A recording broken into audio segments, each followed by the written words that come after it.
Vous êtes au bord de l'eau. Au premier plan, un port de plaisance prestigieux. Au loin, un banc de dauphins fend l'écume. Vous vous détendez alors que les palmiers ondulent au-dessus de la terrasse d'un café, juste en face du célèbre casino. Ici, vous n'êtes plus un simple visiteur, vous êtes un invité de marque. Bienvenue à Monaco. Enfin, pas celle des yachts et des tapis rouges de la Méditerranée, mais celle qui fait battre le cœur des passionnés de vitesse au cœur de Rust. Aujourd'hui, dans Embarquement Express, on vous emmène sur le rocher. Entre élégance princière et chute libre à 130 km/h, attachez votre ceinture, le départ est imminent.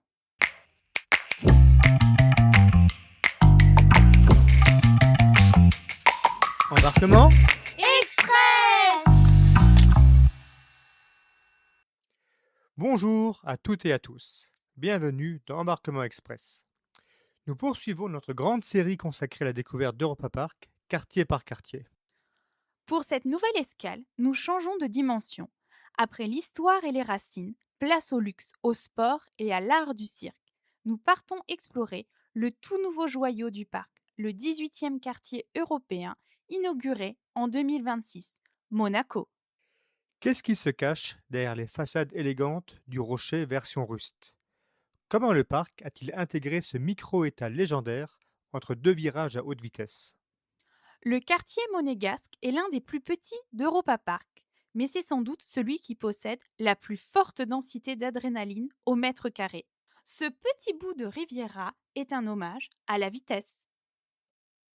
Dès que vous arrivez, le décor pose le cadre. Des façades de couleur chaude, des balustrades en fer forgé, et surtout, cette immense structure d'acier qui semble vouloir toucher les nuages.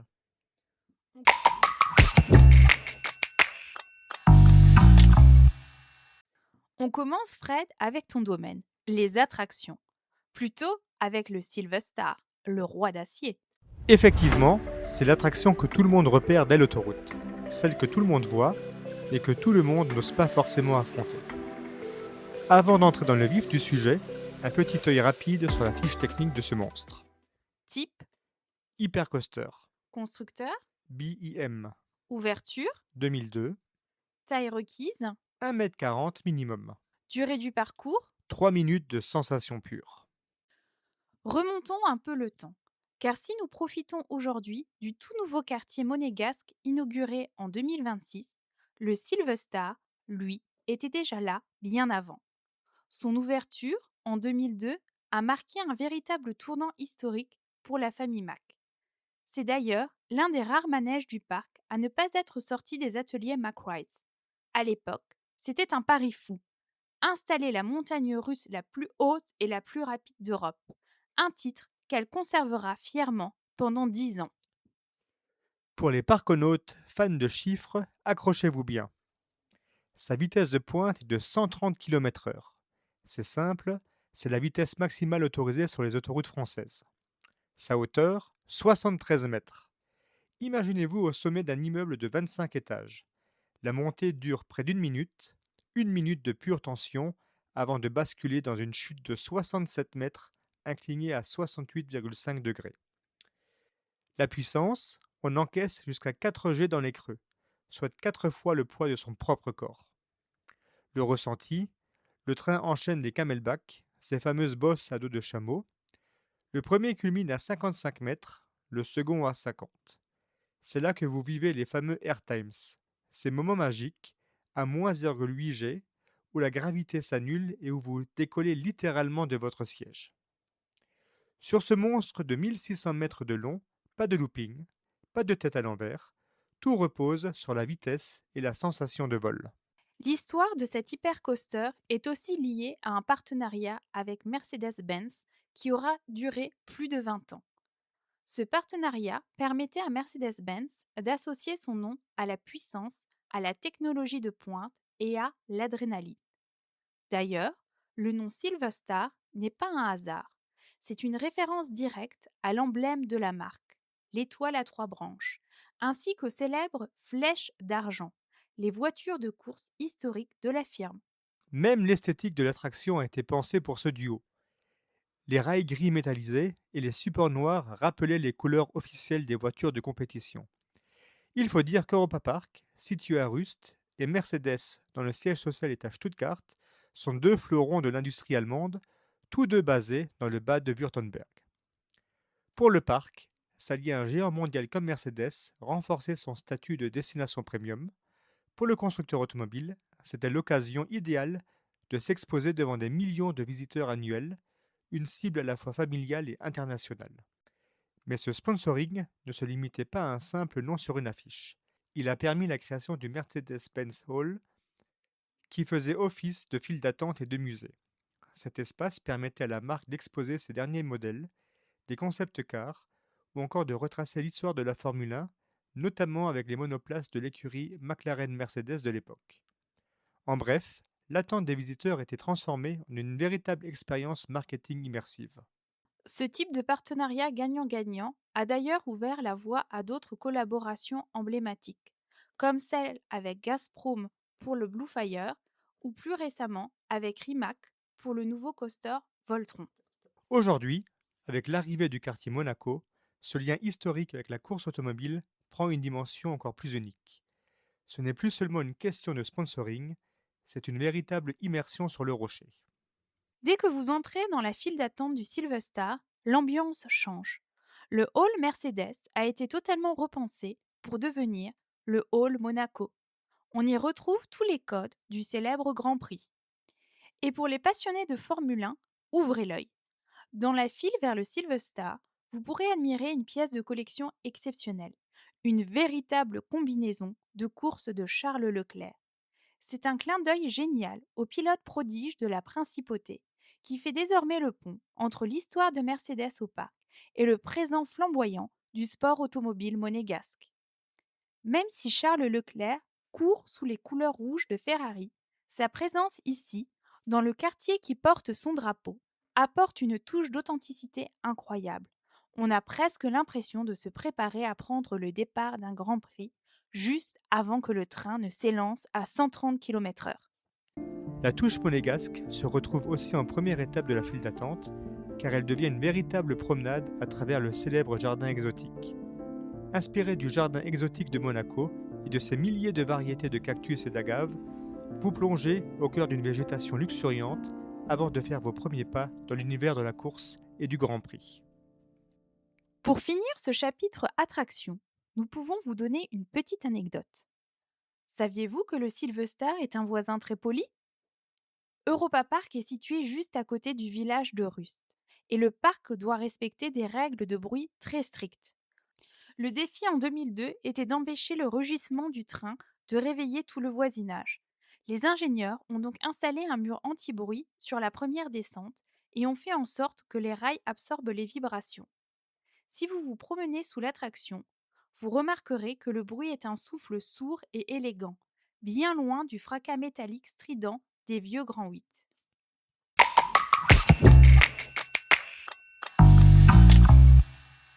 Quittons maintenant l'acier du Silverstar pour un tout autre voyage. Bienvenue dans le hall monégasque. Ici, l'expérience devient sensorielle. Vous ne faites pas que patienter, vous entamez un véritable périple immersif au cœur de la principauté. Ici, chaque détail reflète l'âme et la culture de ce pays méditerranéen. Dès vos premiers pas, baissez les yeux. Vous ne marchez plus sur un simple sol de parc d'attractions, mais sur la piste.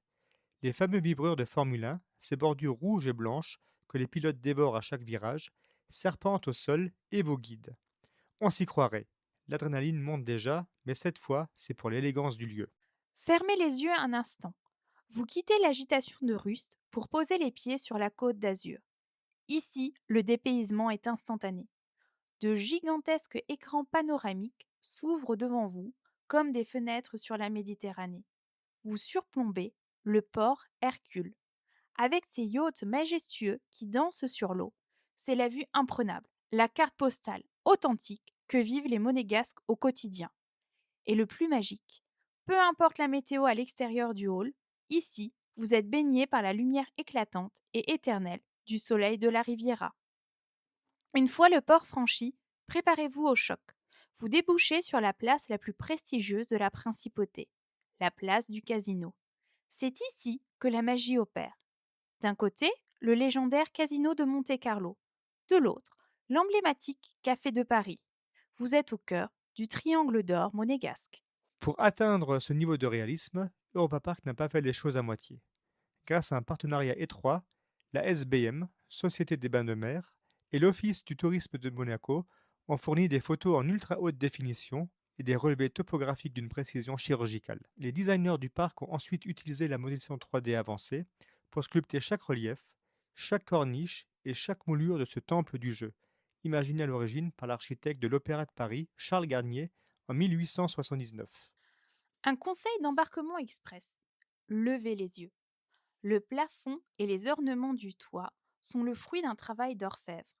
Vous y découvrirez les détails emblématiques qui font la signature de Monaco.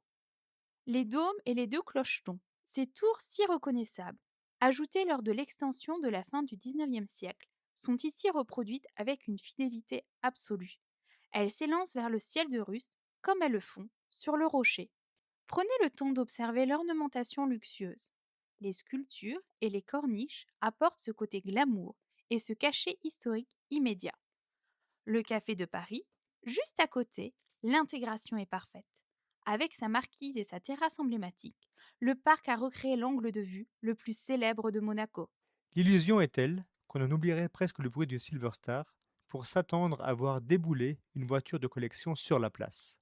Mais avant de pénétrer à l'intérieur du casino, attardez-vous un instant sur un détail que seuls les vrais fans de parc remarqueront. De chaque côté de l'entrée principale du casino, deux panneaux élégants attirent l'œil. Sur l'un d'eux, vous pourrez lire une inscription pleine de poésie. Under the light of Silver Star. Pour moi, c'est bien plus qu'une simple phrase décorative. C'est un hommage direct et très émouvant à l'histoire d'Europa Park. Les plus fidèles d'entre vous auront immédiatement reconnu le clin d'œil à l'hymne légendaire des 50 ans du parc, Celebrating Under the Star. En détournant ces paroles pour y intégrer le nom du roi d'acier, le parc crée un pont magnifique entre deux mondes, l'éclat des étoiles de la principauté et l'aura mythique de notre hypercoaster préféré. C'est la signature même de la famille Mac, savoir marier l'élégance internationale avec l'âme et l'ADN d'Europa Park. Ici, on ne célèbre pas seulement Monaco. On célèbre 50 ans de passion, littéralement sous la lumière du Silver Star. Mais ne vous laissez pas seulement éblouir par l'or et le marbre de cette réplique du casino, car derrière ces façades de prestige se cache l'âme d'une nation et surtout d'une famille. Le chemin vous impose un virage serré, une courbe à droite qui ne doit rien au hasard. Pour les passionnés de Formule 1, ce mouvement est instantanément familier, le virage de la Rascasse. Ce passage mythique est redouté du circuit de Monte-Carlo, là où les pilotes frôlent les rails avant la dernière ligne droite. Juste après avoir négocié ce célèbre virage, l'agitation s'efface. Le décor change. On quitte la place publique pour entrer dans l'intimité du rocher. Bienvenue dans la galerie historique, un espace où le temps ralentit pour nous raconter une épopée qui dure depuis plus de 700 ans. C'est ici que l'on découvre l'histoire fascinante de la famille Grimaldi, la plus ancienne dynastie d'Europe, qui règne sur le rocher depuis le XIVe siècle. Aujourd'hui, c'est le prince Albert II qui porte cet héritage. Souverain passionné, il est mondialement reconnu pour son implication dans la protection de la biodiversité et du climat. Mais à Monaco, l'engagement rime aussi avec dépassement de soi. Aux côtés de son épouse, la princesse Charlène, elle-même ancienne nageuse olympique, le prince partage une dévotion absolue pour le sport. Membre du comité international olympique et ancien pilote de bobsleigh, le prince a fait du rocher une terre d'excellence sportive. On s'en rend compte dès qu'on s'approche de la zone de l'Automobile Club de Monaco.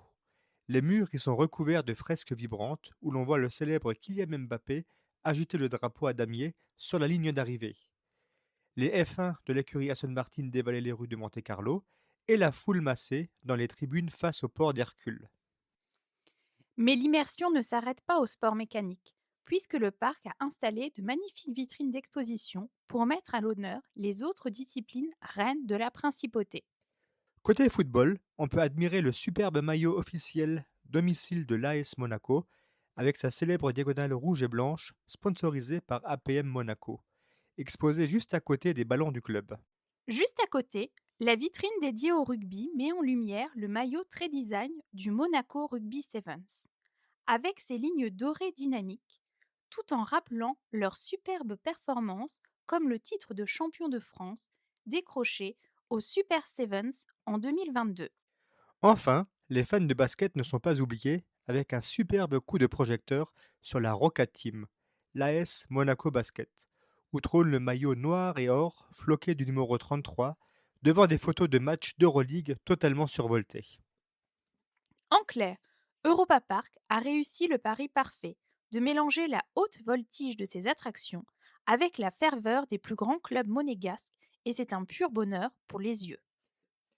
Entre deux cactus du jardin exotique, on prend le temps d'admirer cet héritage avant de se laisser happer par la suite du voyage, car le calme de cette galerie n'est qu'un prélude à la découverte d'une autre tradition monégasque. Le décor se transforme à nouveau. Le bitume de la piste laisse place aux lumières des projecteurs.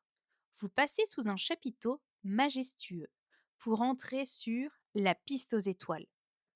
Le cirque n'est pas seulement un divertissement à Monaco, c'est une institution. Et ici, il prend une dimension toute particulière, car il symbolise le lien indéfectible qui unit la famille Mac et la famille Grimaldi. Saviez-vous que Roland Mack est un invité d'honneur régulier sur le Rocher? En tant que membre du jury du Festival international du cirque de Monte-Carlo, il contribue à couronner les meilleurs artistes mondiaux. Si Europa Park accueillait déjà les médaillés du festival lors des saisons hivernales, cette nouvelle zone permet désormais de vivre cette magie toute l'année. Grâce à des écrans immersifs, vous revivez les moments les plus spectaculaires des dernières éditions. Et pour les plus curieux, un quiz interactif vous met au défi. Connaissez-vous l'histoire du festival? Saurez-vous reconnaître les numéros légendaires ayant décroché les prestigieux clowns d'or? C'est une célébration du spectacle vivant, niché au cœur du 18e quartier. Après l'effervescence de la piste aux étoiles, le voyage plonge littéralement sous la surface. Bienvenue dans l'espace dédié à l'océanographie, un hommage vibrant au célèbre musée qui surplombe la falaise du rocher. Ici, on quitte le monde terrestre pour une immersion numérique fascinante. Grâce à un aquarium virtuel monumental, vous explorez les profondeurs de la Méditerranée sans même vous mouiller. Autour de vous, des coraux chatoyants s'illuminent, tandis que des tortues marines et des dauphins semblent fendre l'air de la galerie. Mais attention, le réalisme est ici poussé à son paroxysme. Europa Park a travaillé main dans la main avec les experts du musée océanographique de Monaco. Le choix des pierres, la forme des coraux et même les nuances de bleu ont été validés par les scientifiques pour offrir une réplique visuelle parfaite. Les vidéos que vous voyez défiler sont d'ailleurs issues des propres expositions du musée. C'est un spectacle magnifique, mais qui porte un message profond, celui de l'engagement du prince Albert II pour la protection des océans. Une pause contemplative qui nous rappelle que la principauté est, avant tout, un sanctuaire pour la biodiversité marine. Nous arrivons enfin dans la partie arrière du hall, là où le silence de l'aquarium laisse place au ronflissement des moteurs. Bienvenue dans le sanctuaire de la course automobile, un espace qui retrace l'épopée de l'Automobile Club de Monaco. C'est un véritable pont entre le passé et le futur. D'un côté, le prestige et l'émotion. Vous pouvez y admirer des joyaux de la collection privée de Son Altesse Sérénissime, le prince Albert II. Parmi eux, une Daimler DS 420 ayant appartenu à la princesse Grace. La Daimler DS 420 est bien plus qu'une simple voiture. C'est le symbole ultime de la dignité et du protocole. Lancée en 1968 par la firme britannique Daimler, alors sous le giron de Jaguar, la DS 420 a été conçue dans un seul but, transporter les personnalités les plus importantes de la planète. Sous son allure imposante et son style so british, elle cache une mécanique robuste héritée de la célèbre Jaguar Type E. Le moteur, un 6 cylindres en ligne de 4,2 litres, d'où le nom 420, c'est un moteur souple et silencieux, capable d'emmener cette cathédrale roulante avec une élégance feutrée. De l'autre côté, la technologie moderne s'expose fièrement avec la Mercedes F1 W04, un monstre.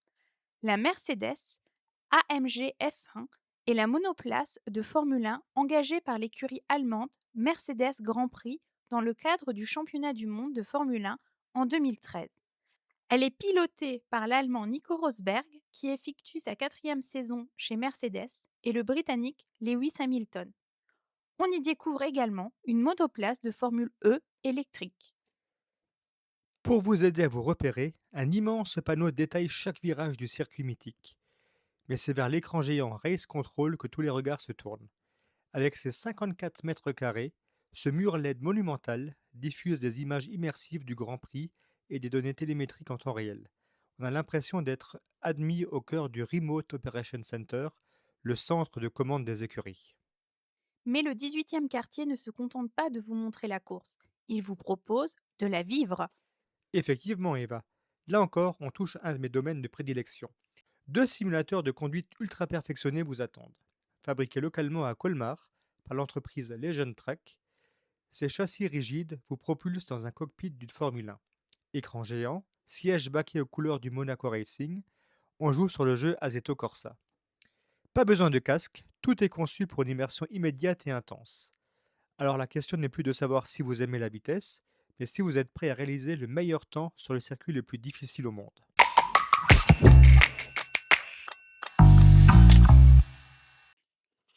Après l'adrénaline des circuits et l'immersion dans l'histoire des Grimaldi, la principauté vous invite à la détente. Car Monaco, c'est aussi et surtout un art de vivre. Dirigeons-nous vers la terrasse la plus convoitée du quartier, le Café de Paris. Dès l'extérieur, le ton est donné. Nous sommes plongés dans le style Belle Époque des années 1900. Une réplique fidèle des grands bistrots parisiens qui font le charme du rocher. On y retrouve l'arche mythique, les marquises en fer forgé retravaillées avec une finesse incroyable et des grandes baies vitrées qui baignent l'intérieur de lumière. Arrêtez-vous un instant sur la façade qui donne sur la place du casino. Elle cache un trésor d'artisanat. Le décorateur Stéphane Montalto, sacré meilleur ouvrier de France en poterie, a réalisé un travail colossal. Il a recréé des carreaux peints à la main, inspirés directement des ornements de la célèbre boutique Chopard à Monaco. Admirez ces motifs végétaux et ces arabesques aux nuances miel, blanc et turquoise. Ce sont des émaux véritables qui scintillent sous le soleil et que vous pouvez également admirer ici. Côté table, l'expérience se poursuit dans l'assiette. Le Café de Paris d'Europa Park se veut le trait d'union gastronomique entre la France et Monaco.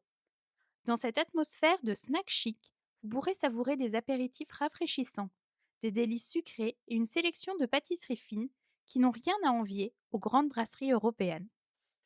Voilà, c'est ainsi que s'achève notre escale sur le rocher. Monaco, c'est la preuve ultime qu'Europa Park sait marier l'histoire séculaire et la modernité la plus folle. C'est un quartier qui se vit autant avec les yeux qu'avec le cœur, surtout quand celui-ci s'emballe à 130 km/h au sommet du Silver Star. La grande série de podcasts Embarquement Express sur les quartiers d'Europa Park se poursuit donc en beauté. Nous avons choisi de vous emmener ici, dans ce 18e quartier inauguré en 2026, car il incarne parfaitement cette nouvelle dimension du parc, un mélange de luxe, de sport de haut niveau et d'adrénaline pure. On espère vous avoir partagé des petites infos que vous ne connaissiez pas encore. Désormais, en traversant le hall Monaco, vous ne verrez plus seulement une file d'attente, mais un hommage vibrant à la famille Grimaldi et au talent des artisans. Alors, lors de votre prochaine visite, est-ce que vous tenterez le premier rang du Silver Star ou est-ce que vous resterez sagement à admirer les voitures au musée? On a vraiment hâte de lire vos retours. Dites-nous aussi si vous êtes prêts pour continuer l'exploration, car le voyage ne fait que commencer. Pensez à vous abonner pour ne pas louper nos prochains épisodes, car un autre quartier nous attend déjà. Restez connectés et d'ici là, gardez des étoiles dans les yeux et peut-être un peu de Silver Star dans le cœur. C'était C'était Embarquement Embarquement Express. Express, à À très très bientôt! bientôt!